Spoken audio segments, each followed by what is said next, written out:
بسم الله الرحمن الرحيم إن الحمد لله نحمده ونستعينه ونستغفره ونعوذ بالله من شرور أنفسنا ومن سيئات أعمالنا من يهده الله فلا مضل له ومن يضلله فلا هادي له ونشهد أن لا إله إلا الله وحده لا شريك له ونشهد أن محمدا عبده ورسوله أما بعد السلام عليكم ورحمة الله تعالى وبركاته.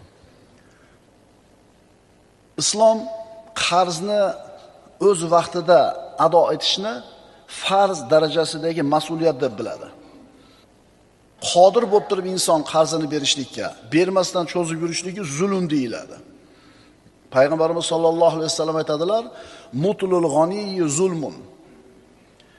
Boyning cho'zib yurishi zulmdir.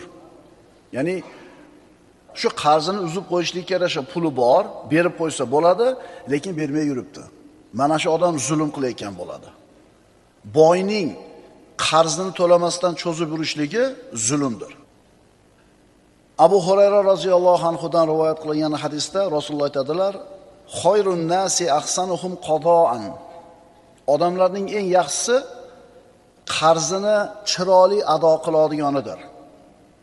Hop, insonchilik, zarurat uchun qarz bo'ldi. Xullas qarz bo'ldi. Imkon bo'ldimi, darrov uzishlik kerak. Qo'lida turib bermayotgan odam zulm qilayotgan bo'ladi. Ajib narsa shuki, bir odamning ikkinchi odamdan qarzi bo'ladi. Haligi haqdor odam badavlat odam bo'ladi. Shu qarzdan qutulib olsin deb turib, zakot chiqaradigan payt kelgan bo'lsa, haligi qarzdorni chaqiradi-da, qo'liga zakotini beradi. Mana endi do'ppisini osmonga irg'itib, Allohga hamdlar aytib uzib olishni o'rniga haligi qarzdor haqdordan zakotini olib turib, nima deydi? Sizdan ham zaril joyi bor edi, hoji aka deydi. O'zi do'ppini osmonga irg'itib, Allohga hamd aytib, shap olib turib, mana oldim zakotingizni, menga o'tdi.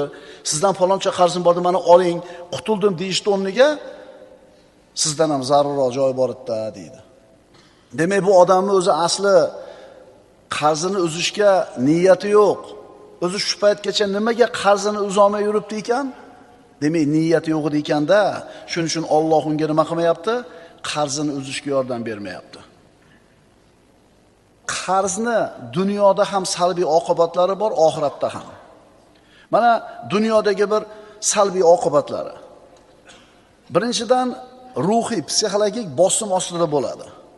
Chunki qarzdor insonni xotirjamligi bo'lmaydi, qalbida xavotiri bo'ladi, g'am tashvishi bosib turadi. Umar ibn Hattob aytganlaridek, "Iyyakum vad-dayn." Qarzdan ehtiyot bo'linglar. Fa innahu hammun bil-layl va mazallatun bin-nahar. Qarzdan ehtiyot bo'linglar. Chunki u tunda g'am, kunduzi esa xorlik. Domla qarzni yomon narsaligini hammamiz bilamiz-ku. Nima keragi bor buncha gapirishdi? Degan fikr kelsa kimdir kallasiga, savol kelgan bo'lsa, aytamizki, biz bu darslarimizda yoshlarni nazarda tutyapmiz. Boshidan issiq sovuq o'tgan yosh kattalarni emas, yosh bolalarni, yoshlarimizni qarzga bo'lgan munosabati avvalgilarning munosabatidan farqli bo'lib qoldi. Qo'rqmayapti qarz olgani. Ali ibn Abi Talib aytadi, qarz sababli kechasi xotirjam uxlab bo'lmaydi, kunduzi esa tinchlanib bo'lmaydi. Sufyon as-Savri aytadi, "A'zamun nasi hamman al-madyunu." Eng katta g'ami bor odam kim? Qarzdor odam. Demak, birodarlar, kishi dunyoda qarzdor bo'lar ekan, u erkin hisoblanmaydi. Doim qayg'u bilan yashaydi. O'sha katta qarzga kirib qolgan odamlar shu qarzga kirib qolgunga qadar bo'lgan hayoti zo'r ekanligini shunda biladi. Qachon? Qarzga kirib qolganida. Ijtimoiy muammolari bor.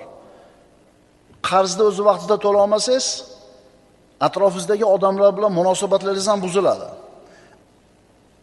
Dinga ta'siri. Yuqorida mana bir qancha hadislarda o'qidik. Qarzdor odam qarzdor bo'lib qolganda yolg'on gapirishiga to'g'ri keladi. Va'da berib bajara olmaydi, nifoq alomati paydo bo'ladi. Qarzdan qutulaman deb turli gunohlarga qo'l urishga to'g'ri keladi. Rasululloh qarzdan juda ko'p panoh so'rardilar. Sahobalardan biri: "Ya Rasululloh, qarzdan nimcha bunaqa ko'p so'raverasiz panoh?" Payg'ambarimiz aytdilar: "Inna rajula idza g'arima haddatha fa kadaba va wa'ada fa akhlafa." Chunki inson qarzdor bo'lib qolsa, yolg'on gapiradi, va'da berib xilof qiladi deganlar. Qarzdor odam oxirat uchun yashamaydi. O'sha qarzini uzish uchun dunyo uchun yuradi. Ko'chaga chiqsa ham g'am, uyga kirsa ham g'am. Namozda tursa ham xayoli har yerda. Shuning uchun qarz bir kunlik emas, bir umrlik xastalik hisoblanadi. Bu dunyoviy zararlari edi. Yoshlar, eshityapsizlarmi? Sizlarga tegishli bu dars. iPhone 7 oldinglarmi, olmadinglarmi? Ha? Olinglar qarz bo'lib. Orqada qolib ketamizmi axir? 16sini ololmadik bo'pti. Siz 17siga yig'ili 15idan. O'sha sizga o'sha narsani nasiyaga, qarzga olishni tavsiya qilayotgan ulpatingizdan uzoqroq yuring. Bir gap bo'lar, alov deydi. Qayerdan bo'ladi bir gap? Uyingda moling bormi, qo'ying bormi sotib beradigan nima bor? Oyliging o'zi bir cheklangan bo'lsa, senga nima keragi bor unaqa bir hashammi? Palonchilar olgan bo'lsa, ular 30 yil, 40 yillik biznesmenlar, ularga bo'laveradi. Ko'rpangga qarab. Endi mana shu qarzni oxiratdagi salbiy oqibatlari. Hatto shahid bo'lgan inson ham o'zini maqom martabasiga yetishdan mana shu qarzi sababli to'xtatib turiladi. Payg'ambarimiz sollallohu alayhi vasallamning shafoatiga ham monelik qilishi bor bu narsani. Ba'zi ulamolar shahid odam o'zini maqomiga yetishidan qarzi sababli to'xtatib turgan bo'lsa, endi bu yoqdagi odamlar payg'ambarimizning shafoatiga ham mana shu qarzi sababli yeta olmay turishi mumkinligini aytishadi. Qarzi bor odamga payg'ambarimiz sollallohu alayhi vasallam janoza o'qishdan boshlatganlar. Sollu ala sohibikum, o'zingizlar o'qib qo'ringlar birodaringlarga deb qo'yar edi. Oxiratdagi zararlaridan inson dunyoda qarzini uzmasdan oxiratga ketgan bo'lsa, vafot etgan bo'lsa, u kunda oldi-berdi muomalalar pul bilan hal bo'lmaydi. Savoblar bilan, gunohlar bilan hal qilinadi. Payg'ambarimiz aytadilar: "Man mata va alayhi dinarun aw dirhamun qudiya min hasanatihi laysa thamma dinarun va la dirhamun." Kim bir dinor yoki bir dirham qarzi bo'lgan holda vafot etsa, uni qarzi u yoqda oxiratda dinor va dirham bo'lmagani uchun hasanotlari bilan to'lanadi. Zaruratsiz qarzdorlikdan ogohlantiryapmiz. Qo'limizda pul bo'ladi, bo'lmaydi, har xil holatda bo'lamiz. Fe'lan qarz olishlikka zarurat tug'ilib qoladi. U boshqa masala. Biz qaytarayotgan qarz hasham uchun, zeb-u ziynat uchun, hoy-havas uchun olinayotgan qarzni aytyapmiz. Zaruratsiz qarzdorlik. G'arb olamini qarasanglar, ularning jamiyati kredit degan narsani ustiga qurilgan. Kreditna istoriya deydi. Odamlar ana shu kredit madaniyati tarqagan yurtlarda keraksiz, kerakmassiz mayda-chuyda narsalarni ham kreditga olishga odatlanib qolgan. Bu tizim, bu sistema kredit tarixiga asoslanadi. Ya'ni odam qancha ko'p qarz olsa va uni yaxshi to'lasa, mavqei, jamiyatdagi mavqei shunchalik yaxshi bo'lib ko'rinaveradi. Lekin baribir o'sha kreditga pul olganlar, kreditni kattasi bo'lganlar doim qarzda bo'ladi. Xo'p, ana shu qarzga bir narsa olish, qarzga bir narsa olib yeyish, qarzga bir narsa olib kiyish, qarzga to'y qilish, kredit nima bu? Bu inson o'zining ertangi kunini bugun sotib qo'yishi. Kredit yoki qarzga olingan mana shu buyumlar hali topmagan pulini sarflab qo'yishi. Ya'ni inson ertangi kunini, ertangi kuchini, ertangi mehnatini bugungi kun uchun sotib qo'yishi. Siz hali ertangi kun yashaysizmi, yo'qmi, uni sotib qo'ydingiz. Amir al-Mu'minin Umar ibn Xattob roziyallohu anhudan o'g'li bir kuni pul so'radi. Xalifaning qo'lida puli yo'q. Xazinachidan so'rab turmaylikmi, keyingi oyligingizning hisobidan? Bo'pti, bor so'ra dedi. Borib turib xazinachiga aytdi. Otami keyingi oyligini hisobidan, keyingi maoshini hisobidan menga pul berib turasiz ekan dedi. Xazinachi xalifa buyurdi deb shart qildimi? Yo'q. Otangiz keyingi oyligimdan berib tursin debdi-yu, lekin keyingi oyda yashashiga bir kafolat xati yozib bermabdi-da deydi. Bermaydi. Qaytib kelib turib otasiga, Amirul Mo'mininga, Umar al-Xattobga bermadi desa, bersa adavini berardim, jazolardim deydi.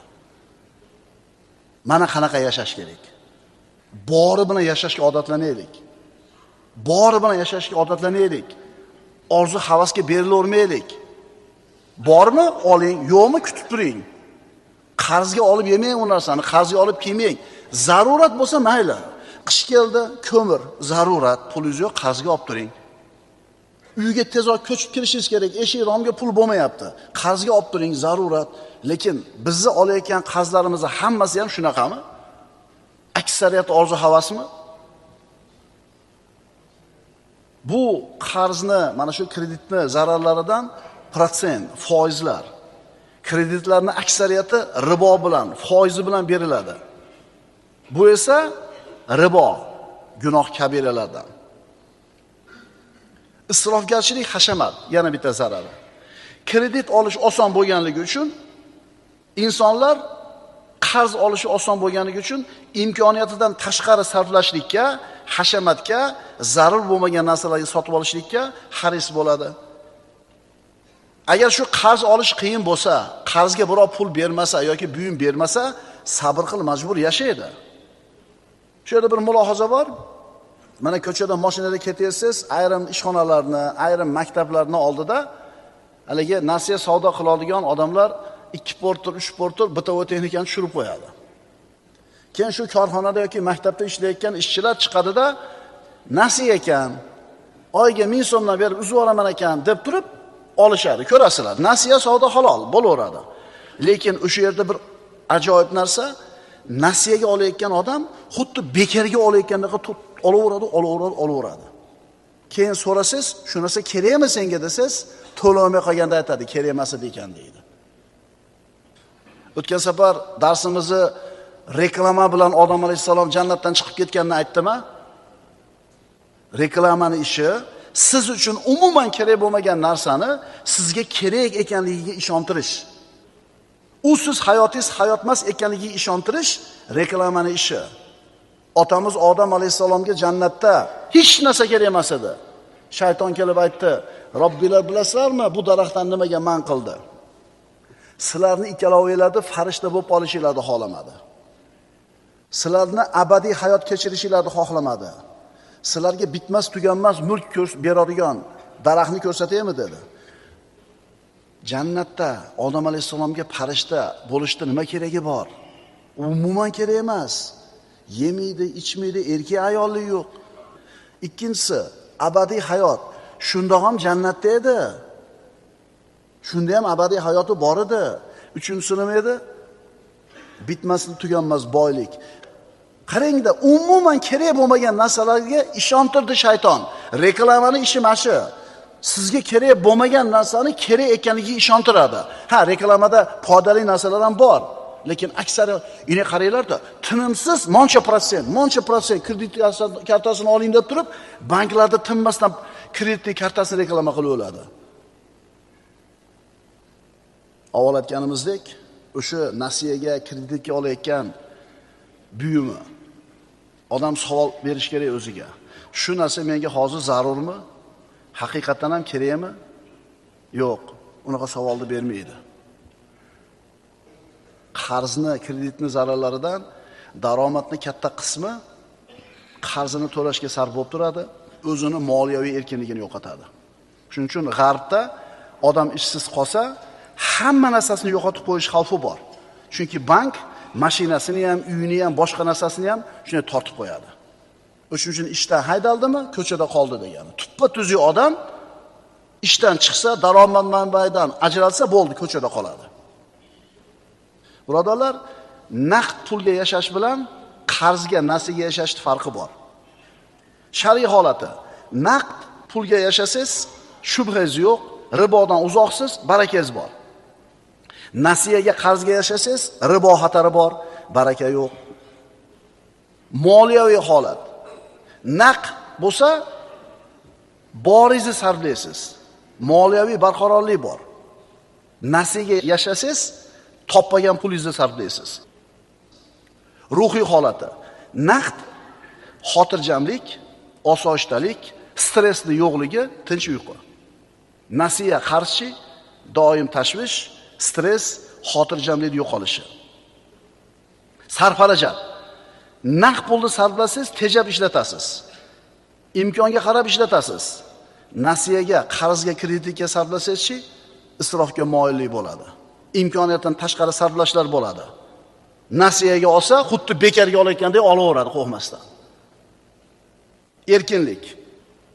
Naqd shaxsiy va moliyaviy erkinlik degani, nasiya degani shaxsiy va moliyaviy bog'liqlik degani.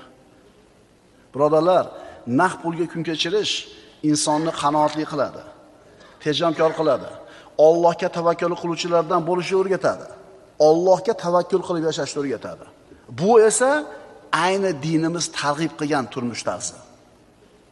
Shariatimiz bizdan talab qilgan hayot tarzi ayni mana shu. Rozi bo'lib, boringga qanoat qilib yasha degani. Qarzdan qutulish duosi bor. Abu Dovuddan keltiriladi bu hadis. Bir kuni payg'ambarimiz sollallohu alayhi vasallam masjidga kirsalar, Abu Umoma Bohili radhiyallohu anhu g'amgin bo'lib boshini quyi qilib o'tiribdi. Payg'ambarimiz: "Ey Abu Umoma, sizga nima bo'ldi? Mana shu holatda ko'p ko'ryapman sizni masjidda. Namozdan tashqari vaqtda." "Ya Rasululloh, g'amlarim ko'p, qarzlarim ko'p" dedi. Payg'ambarimiz aytdilar: "Men sizga bir duo o'rgataymi? Agar uni aytsangiz, Alloh g'amlaringizni ketkazadi, qarzlaringizni to'laydi." Payg'ambarimiz aytdilar: "Ertalab, kechqurun shunday deng. Allohumma inni a'udhu bika minal hammi wal hazan va a'udhu bika minal ajzi wal kasal va a'udhu bika minal jubni wal bukhl va a'udhu bika min g'alabatid dayni va qahrir rijal." Parvardigor, men sendan g'am va qayg'udan panoh tilayman. Ojizlik va dangasalikdan panoh tilayman. Baxillik va qo'rqoqlikdan panoh tilayman. Qarzning g'olib kelishidan va odamlarning zulmidan panoh tilayman. Abu Umoma roziyallohu anhu aytadiki, men shunday qildim, Alloh g'amlarimni ketkizdi va qarzlarimni to'ladi. Biz ham shu duoni yozib olamiz va qog'ozga yodlab olamiz. 3 kun, 4 kun, 5 kun o'qiymiz, keyin to'xtatib qo'yamiz. 3 marta, 4 marta qilgan, u yerda qarasa yo'q. Ey, siz 2 marta o'qib qo'ysangizlar problema hal bo'lib qolmaydi. Siz ana shu payg'ambarimizning so'ziga iymoningiz komil bo'lib, mana shu ishni davomiy qilasiz. Alloh iltifot qilsa, xohlasa, ijobat qilib qarzlaringizni uzadi. Imom Buxoriy va Muslimda Oysha roziyallohu anhadan rivoyat qilingan hadisda aytiladi, payg'ambarimiz aytar ekanlar: "Parvardigor, men sendan qabr azobidan panoh tilayman, Masih Dajjal fitnasidan panoh tilayman, hayot va mamot fitnasidan panoh tilayman. Ey Allohim, men sendan gunohdan va qarzdan panoh tilayman." Qarzga bee'tibor bo'lgan birodarim, qarz olishni rejalashtirib turgan birodarim, zaruratsiz qarz olmoqchi bo'lib turgan birodarim, kuniga rozi bo'lmasdan kattaroq yeyman, kattaroq ichaman, riskovat qilmasam bo'lib ketmayman ekan deb qarzga kirmoqchi bo'lib turgan birodarim, bilib qo'y. Avvalambor bu ishingdan Alloh rozi bo'lmaydi. Shuni o'zi seni qarzdan qaytarish kerak. Qarz seni xotirjamligingni, vaqtingni, sog'ligingni, asabingni, tinchligingni, halovatingni olib qo'yadi. Qarz seni boshingni egib qo'yadi. Boshqalarga muhtoj qilib qo'yadi. Qarz seni xorlikka, zulmga duchor qiladi. Shuning uchun zaruratsiz qarz olishdan uzoq bo'l. Haqiqiy ehtiyojlaringni aniqlab ol. O'zingning imkoniyating doirasida sarf qilishga odatlan. Halol rizq topishlikka, isrofdan saqlanishga harakat qil. Qarzga shoshilma. Orzu-havaslarni tiyib, sabr qanoat bilan yashashga intil. Qarzdan saqlan. Imkoning yo'qmi? Qarzga botib restoranda katta to'y qilma. Chunki to'yni ertasi ham bor. Esingdan chiqmasin, qarz o'g'il bolani ishini orqaga tortadi. O'g'il bolani shijoatini, g'ayratini so'ndiradi. Alloh azza va jalla kuniga rozi bo'lib yashashlikka hammamizga tavfiq bersin. Taqdir qilgan rizqiga ko'nib rozi bo'lib yashayotgan bandalardan bo'lishimizga, yashashimizga Alloh taolo o'zi tavfiq bergan bo'lsin. Parvardigor bizni haloling bilan haromdan behojat qil, fazl-u karaming bilan o'zingdan boshqalarga muhtoj qilmagin. أقول قولي هذا وأستغفر الله لي ولكم إن الله وملائكته يصلون على النبي يا أيها الذين آمنوا صلوا عليه وسلموا تسليما والسلام عليكم ورحمة الله تعالى وبركاته